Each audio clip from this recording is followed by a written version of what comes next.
Yes, there's some filmmaking terms out there that I think are just confusing, and I want to get into it because they're confusing for different reasons. Let me just start. Room tone. Room tone, film school me knows as an audio term. It's when the audio guy or the sound guy goes, hey, can I get a wild take or can I get room tone? It means everybody needs to shut up on set for a couple minutes so he can record sort of the ambient noise in the room. That's room tone. It's been brought to my attention that lighting and camera departments also use room tone sometimes to define ambient light in the room, the ambient level, what I would consider like the ambient or the fill level of the room, that's room tone. And so you have the camera lighting teams and the sound teams using the same phrase, room tone, on the same set. That can get a little scary sometimes. Anyway, moving on.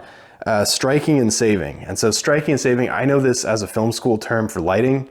When you strike a light, you announce striking. That means you're going to turn on a light and everybody needs to watch their eyes. So that's why you announce it. Conversely, saving, you're going to cut the light, you're going to turn the light off. So you announce saving, and that way everybody knows to watch their feet because it's going to get dark. I believe there's a theater definition that's the opposite. So like best I can figure, because this happened to me when I was running AC one time for locations, the first AD called, can you save the AC? Which the lighting technician would say that means kill the AC, but I think he meant left it on. So I thought he meant left it on. My buddy thought he meant kill it because my buddy understands lighting too. Turns out I was the one who was right. So he was using it in the context of like, I guess when you're in theater, if you strike a chair, you remove the chair from the set, whereas if you save a prop, you leave the prop on set. So it's the opposite of the lighting definition of it. Yeah, confusing. Most of the time when I'm running AC doing locations, the first AD says, give me AC or kill AC. So that's a better way to describe it. But for some reason that day, that guy decided to do saving and striking. It was messy. So moving on. See this before? This incredible piece of technology. What do you call this? I call this a pony clamp. I call this an A clamp. I believe the grips that I worked with called this, I think it's a 3 or a 2. I think this is a 2 and then it goes 2-1-0 or it goes 3-2-1. I don't know. I embarrass myself every time I try to ask for these from the grips because I'm wrong every single time, but I know these as pony clamps.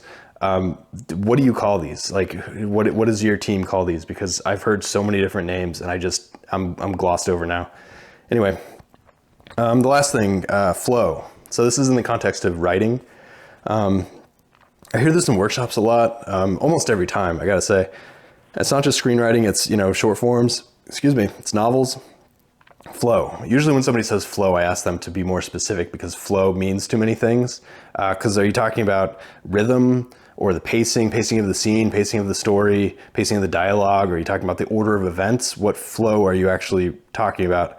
And furthermore, I like to use flow in the context of like a flow state or like in the zone. And so I don't even like to use flow as like a descriptive term. I like to use flow as in like the headspace I'm in. So, hey, I got into flow, I got into the zone.